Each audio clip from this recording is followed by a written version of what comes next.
जय हिंद। नमस्कार साथियों, कैसे हैं आप सभी लोग। उम्मीद करते हैं कि आप सभी लोग अच्छे होंगे और आपकी तैयारी जो है साथियों बिल्कुल अच्छी तरीके से चल रही होगी। तो साथियों आज की इस क्लास में जो है साथियों आरआरबी एनटीपीसी एग्जाम 2026 के लिए साथियों टॉप मोस्ट इंपॉर्टेंट क्वेश्चन को देखने वाले हैं, जो कि साथियों आपके 24 मार्च, 25 मार्च, 26 और 27 मार्च के एग्जाम के लिए जो है साथियों ये क्वेश्चन जो है साथियों काफी इंपॉर्टेंट है। तो साथियों यदि आप लोग का भी एग्जाम जो है इन तारीख पे है तो साथियों आप इस क्लास को जरूर देखिएगा, क्योंकि साथियों जिस तरह के क्वेश्चन अभी तक आपके जितने भी शिफ्ट का एग्जाम हुआ है उन सभी शिफ्टों में साथियों जिस पैटर्न के क्वेश्चन आए हैं बिल्कुल उसी पैटर्न के क्वेश्चन आज के इस क्लास में आपको करवाने वाले हैं, जो कि सीधे सीधे आपके एग्जाम में साथियों 100% आपको देखने को मिलेंगे। तो आप इस क्लास को बिल्कुल अच्छी तरीके से लास्ट तक देखिएगा। तो साथियों चलिए क्लास को स्टार्ट करते हैं। उनसे पहले यदि आप इस चैनल पे पहली बार जुड़े हैं तो आप इस चैनल को सब्सक्राइब करके आप ऑल नोटिफिकेशन को ऑल पे दबा के जुड़ जाइए, जिससे कि जब भी कोई नई क्लास हो सबसे पहले जो है क्लास का नोटिफिकेशन आपके पास जो है पहुंच सके। तो आप इस चैनल को सब्सक्राइब जरूर कर लीजिए, साथ ही साथ आप जो है इस क्लास को भी साथियों लाइक जरूर कर लीजिएगा। तो चलिए क्लास को स्टार्ट करते हैं और देखिएगा साथियों क्वेश्चन क्या दिया गया है। साथियों क्वेश्चन है कि भारत की पहली महिला सम्राट कौन थी। बिल्कुल साथियों ये सभी पैटर्न का क्वेश्चन है जो पैटर्न आपके एग्जाम में आ रहे हैं। तो अगर आप इस क्लास को देख के जाते हैं तो साथियों आपका सिलेक्शन इस बार जरूर होगा। तो आप इस क्लास को बिल्कुल अच्छे से देखिए और बताइए भारत की पहली महिला सम्राट कौन थी। तो साथियों भारत की पहली महिला सम्राट आप याद रखेंगे रजिया सुल्तान थी। ऑप्शन बी लगा रहे हैं तो आपका सही जवाब है रजिया सुल्तान होगा। आगे देखिएगा प्रश्न दिया गया है कि दिद्धा की उपाधि वाली रानी ने 980 से 1003 के बीच भारत के किस हिस्से पर शासन किया। चलिए बताइएगा साथियों कि दिद्धा की उपाधि वाली रानी ने 980 से 1003 के बीच भारत के किस हिस्से पर शासन किया था। तो याद रख लीजिएगा ये कश्मीर पे शासन किए थे। ऑप्शन बी सही जवाब है इस क्वेश्चन का आंसर। आगे देखिएगा क्वेश्चन दिया गया कि दिल्ली की जामा मस्जिद किस शताब्दी में बनी थी। बताइएगा साथियों कि दिल्ली की जामा मस्जिद किस शताब्दी में बनी थी। तो याद रखेंगे साथियों दिल्ली की जामा मस्जिद जो है साथियों याद रखेंगे ये 17वीं शताब्दी में बनी थी। ऑप्शन सी लगा रहे हैं तो सही जवाब है 17वीं शताब्दी में बनी थी। आगे देखिएगा प्रश्न पूछा गया है कि आगरा का किला जो ये किसके द्वारा बनवाया गया था। चलिए बताइएगा कि आगरा का जो किला है ये किसके द्वारा बनवाया गया। तो आप याद रखेंगे आगरा का जो किला है ये आपके अकबर के द्वारा बनवाए गए थे। ऑप्शन यहाँ पे बी जो है इस क्वेश्चन का सही जवाब है अकबर के द्वारा जो है साथियों बनवाए गए थे।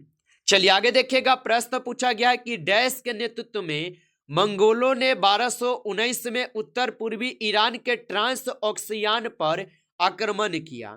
चलिए बताइएगा आप कि डैश के नेतृत्व में मंगोलों ने 1219 ईस्वी में उत्तर पूर्वी ईरान के ट्रांस ऑक्सियाना पर आक्रमण किया। तो याद रख लीजिएगा ये चंगेज खान हो जाएंगे। ऑप्शन यहाँ पे डी इस क्वेश्चन का आंसर है। आगे देखिए प्रश्न पूछा गया है और प्रश्न है कि भारतीय मुगल चित्रकला की उत्पत्ति किस मुगल सम्राट के शासनकाल के दौरान हुई। चलिए बताइएगा आप कि भारतीय मुगल चित्रकला की उत्पत्ति किस मुगल सम्राट के शासनकाल के दौरान हुई। तो याद रख लीजिएगा ये हुए थे हुमायूं के। ऑप्शन ए यहाँ पे सही जवाब है हुमायूं के होगा। चलिए आगे देखिएगा प्रश्न पूछा गया है कि डैश ईरान इराक और आधुनिक तुर्की के शासक तैमूर के उत्तराधिकारी थे।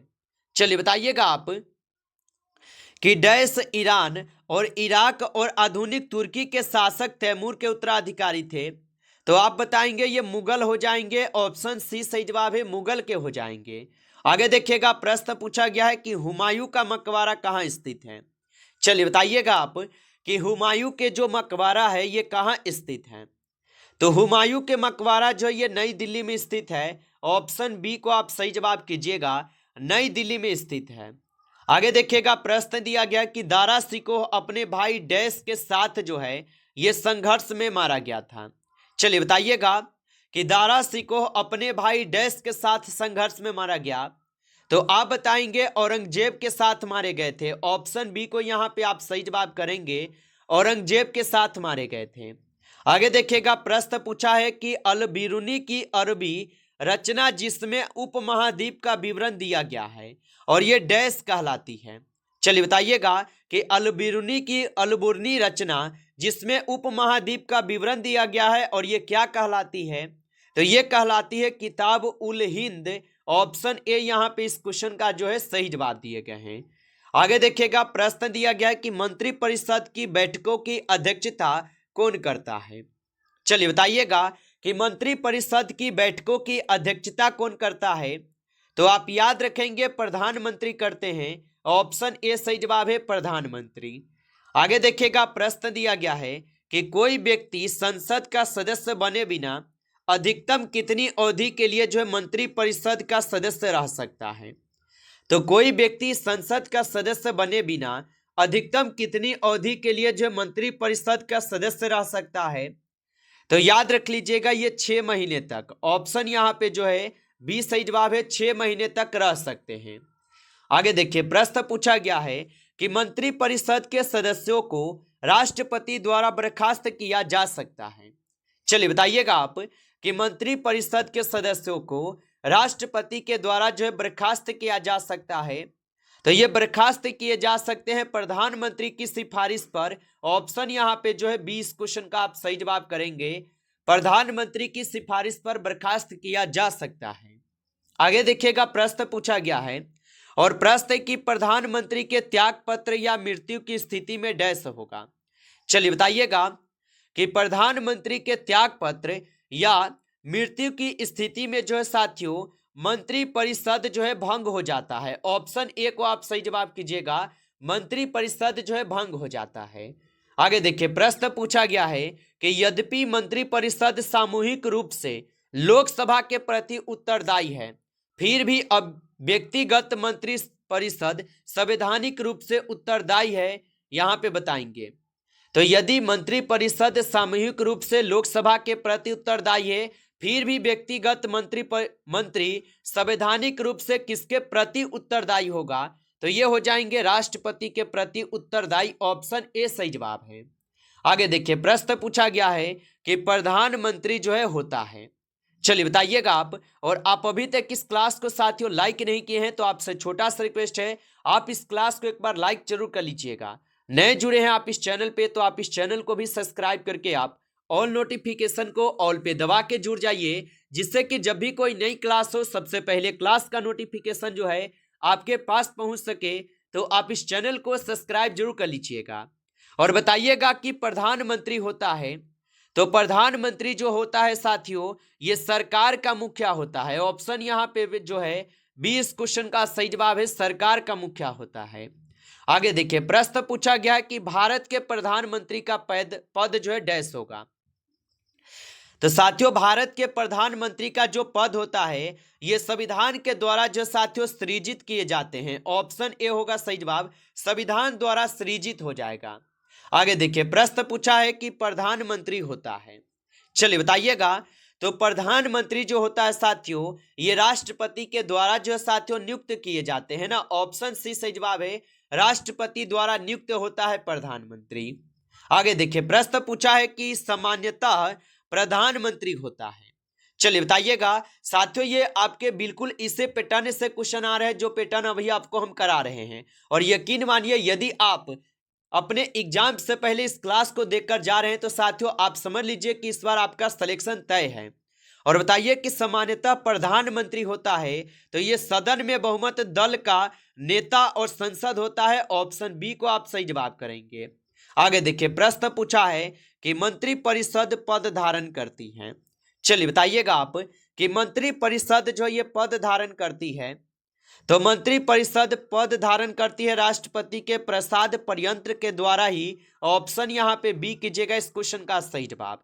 चलिए आगे देखिएगा, प्रश्न दिया गया है, प्रश्न है कि भारत के सबसे उत्तरी भाग से गुजरने वाला अक्षांश है। चलिए बताइएगा आप कि भारत के सबसे उत्तरी भाग से गुजरने वाला अक्षांश कौन सा है। तो याद रख लीजिएगा 23 डिग्री उत्तर अक्षांश होगा, ऑप्शन यहाँ 37 डिग्री उत्तर अक्षांश है, ऑप्शन सी यहाँ पे सही जवाब है। आगे देखिए प्रश्न यहाँ पे है कि किस हिल स्टेशन के नाम का अर्थ वज्र का स्थान है। चलिए बताइएगा आप कि किस हिल स्टेशन के नाम का अर्थ वज्र का स्थान होगा। तो साथियों ये हो जाएगा दार्जिलिंग के, ऑप्शन डी सही जवाब है, दार्जिलिंग के होगा। आगे देखिएगा प्रश्न पूछा गया है कि विक्टोरिया जलप्रपात जो ये किस नदी पर स्थित है। चलिए बताइएगा आप कि विक्टोरिया जलप्रपात किस नदी पर स्थित हो जाएगा। तो विक्टोरिया जलप्रपात जो है ये जाम्बेजी नदी पे स्थित है, ऑप्शन सी यहाँ पे सही जवाब है, जाम्बेजी नदी पे स्थित है। आगे देखिए प्रश्न पूछा है कि सुंडरा ट्रेच जो है ये कहाँ स्थित है। चलिए बताइएगा आप कि सुंडरा ट्रेच कहाँ स्थित होगा। तो सुंडरा ट्रेच जो स्थित हो जाएगा ये आपके हिंद महासागर में स्थित है, ऑप्शन ए को सही जवाब कीजिएगा, हिंद महासागर में स्थित है। आगे देखिए प्रश्न पूछा है कि जंगली गधा कहाँ पाया जाता है। चलिए बताइएगा आप कि जंगली गधा जो है कहाँ पे पाए जाते हैं। तो जंगली गधा जो पाए जाते हैं ये कच्छ में पाए जाते हैं, ऑप्शन ए सही जवाब है, कच्छ में पाए जाते हैं। आगे देखिए प्रश्न पूछा है कि प्रोजेक्ट टाइगर कार्यक्रम जो है ये कब शुरू किया गया था। चलिए बताइएगा आप कि प्रोजेक्ट टाइगर कार्यक्रम जो है ये कब शुरू किया गया था। तो प्रोजेक्ट टाइगर कार्यक्रम जो है ये शुरू हुआ था 1973 में, ऑप्शन यहाँ पे 20 क्वेश्चन का जो है सही जवाब है, 1973 में शुरू हुआ था। आगे देखिए प्रश्न पूछा गया है कि भिलाई इस्पात संयंत्र की स्थापना किसकी सहायता से की गई है। चलिए बताइएगा आप कि भिलाई इस्पात संयंत्र की स्थापना किसकी सहायता से की गई है। तो ये किए गए हैं रूस की सहायता से, ऑप्शन सी यहाँ पे सही जवाब है, रूस की सहायता से की गई है। आगे देखिए प्रश्न पूछा है कि मरियाना ट्रेच कहाँ पर पाया जाता है। चलिए बताइएगा आप कि मरियाना ट्रेच जो है ये कहाँ पर पाए जाते हैं। तो याद रखिएगा मरियाना ट्रेच जो है ये पाए जाते हैं आपके प्रशांत महासागर में, ऑप्शन यहाँ पे 20 क्वेश्चन का सही जवाब है, प्रशांत महासागर में पाई जाती है। आगे देखिए प्रश्न पूछा है कि यहाँ पे लटकती घाटियां किससे संबंधित हैं। चलिए बताइएगा कि लटकती घाटियां जो ये किससे संबंधित हो जाएगा। तो ये संबंधित है हिमनद क्रिया से, ऑप्शन यहाँ पे बी सही जवाब है, हिमनद क्रिया से। आगे देखिए प्रश्न पूछा है कि क्षेत्रफल की दृष्टि से भारत विश्व का डैश सबसे बड़ा देश है। तो क्षेत्रफल की दृष्टि से भारत विश्व का सबसे बड़ा देश हो जाएगा। तो साथियों याद रख लीजिएगा ये 7वां देश है, ऑप्शन यहाँ पे डी सही जवाब है, 7वां देश होगा। आगे देखिए प्रश्न पूछा है कि वर्ल्ड हैप्पीनेस रिपोर्ट 2026 में भारत की रैंक क्या है। चलिए बताइएगा आप कि वर्ल्ड हैप्पीनेस रिपोर्ट 2026 में भारत की रैंक क्या है।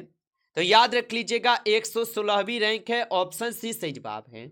आगे देखिए प्रश्न पूछा है कि पादप कोशिका भित्ति मुख्य रूप से डैश से बनी होती है। तो पादप कोशिका भित्ति जो है ये मुख्य रूप से साथियों ये सेलुलोज से बने होते हैं, ऑप्शन बी को आप सही जवाब कीजिएगा। चलिए आगे देखिएगा प्रश्न पूछा है निम्नलिखित में से कौन सी धातु आसवन द्वारा शुद्ध की जाती है। चलिए बताइएगा कि निम्नलिखित में से कौन सी धातु आसवन द्वारा जो शुद्ध की जाती है। तो ये हो जाएंगे साथियों कौन सी धातु, तो जस्ता धातु होगा, ऑप्शन डी सही जवाब है, जस्ता होगा। आगे देखिए प्रश्न यहाँ पे कि प्रजनन स्वास्थ्य में गर्भ निरोध का क्या उद्देश्य है।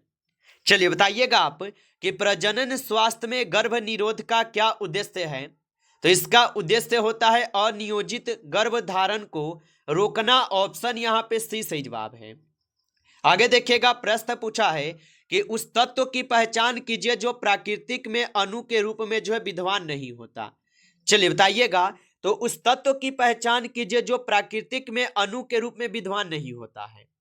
तो साथियों वह कौन सा तत्व है, तो याद रखिएगा हीलियम है, ऑप्शन डी सही जवाब है, हीलियम होगा। नमस्कार साथियों, इस क्लास में जो है टॉप 35 क्वेश्चन थे जो कि काफी इंपॉर्टेंट और सिलेक्टेड क्वेश्चन थे ये सभी क्वेश्चन। साथियों यदि आपको क्लास अच्छा लगा हो तो आप इस क्लास को लाइक कर लीजिए। नए जुड़े हैं आप इस चैनल पे तो आप इस चैनल को भी सब्सक्राइब करके आप ऑल नोटिफिकेशन को ऑल पे दबा के जुड़ जाइए, जिससे कि जब भी कोई नई क्लास हो सबसे पहले क्लास का नोटिफिकेशन जो है आपके पास पहुंच सके। तो आप इस चैनल को सब्सक्राइब जरूर कर लीजिएगा। चलिए फिर मिलते हैं आपसे एक नेक्स्ट टॉपिक के साथ नेक्स्ट क्लास में। तब तक के लिए जय हिंद, जय भारत।